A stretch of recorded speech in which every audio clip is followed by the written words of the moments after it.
అందరూ కూడా అధిక సంఖ్యలో పాల్గొని స్వామివారికి విరాళాలు వారు కౌంటర్ వద్దకు రాగలరా.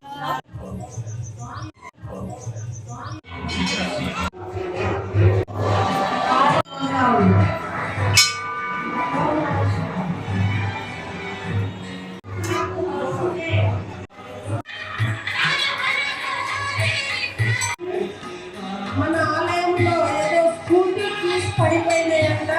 బాబా మా అబ్బాయి వెతుకుతా ఉన్నాడు. ఎవరికైనా దొరికితే మైక్ వద్దకు తీసుకొచ్చి ఇవ్వాల్సిందిగా కోరుతా ఉన్నాం.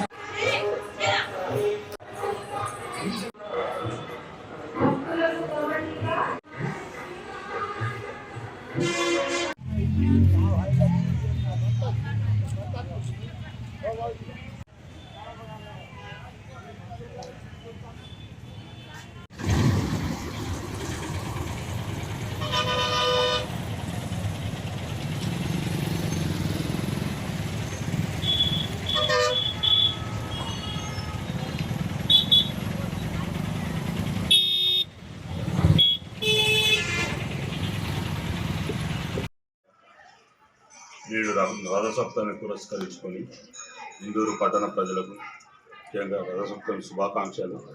అలాగే ఈ ఇందూరు పట్టణంలో వెలిసినటువంటి నీలకంఠేశ్వర ఆలయం అతి ప్రాచీనమైనది. సుమారుగా 1400 ఏళ్ల చరిత్ర కలది.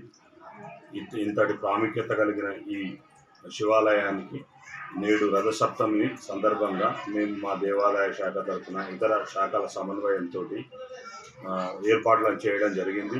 అలాగే ఈ రథసప్తమిని పురస్కరించుకొని దేవాలయానికి రంగులు వేయడం, అలాగే విద్యుత్ దీపాలంకరణ, అలాగే మరి షామియానాలు, భక్తులకు ఎలాంటి అసౌకర్యం కలగకుండా అన్ని విధాలైన సౌకర్యాలను కల్పించడం జరిగింది. దీన్ని పురస్కరించుకొని ఉదయాన్నే నుంచే భక్తులు పెద్ద సంఖ్యలో హాజరై స్వామివారిని దర్శించుకున్నారు. అలాగే ఇప్పుడు జరిగే ఈ 5 గంటలకు జరిగే ఈ విమాన రథోత్సవంలో భక్తులు అధిక సంఖ్యలో పాల్గొనాలని నా విజ్ఞప్తి. అలాగే అది తల్లిగోలి దాకా వెళ్ళి తిరిగి మన దేవాలయంకి చేరుకొని ఉంటుంది. అలాగే తదుపరి తెల్లవారి అనగా రేపు 17వ తారీఖు నాడు చక్ర స్నానం ఉంటుంది. స్వామివారి పుష్కరిణిలో స్వామివారి కళ్యాణం జరుపుతారు. వేద పండితుల ఆధ్వర్యంలో ఇది జరుగుతుంది ప్రతి ఏడాది.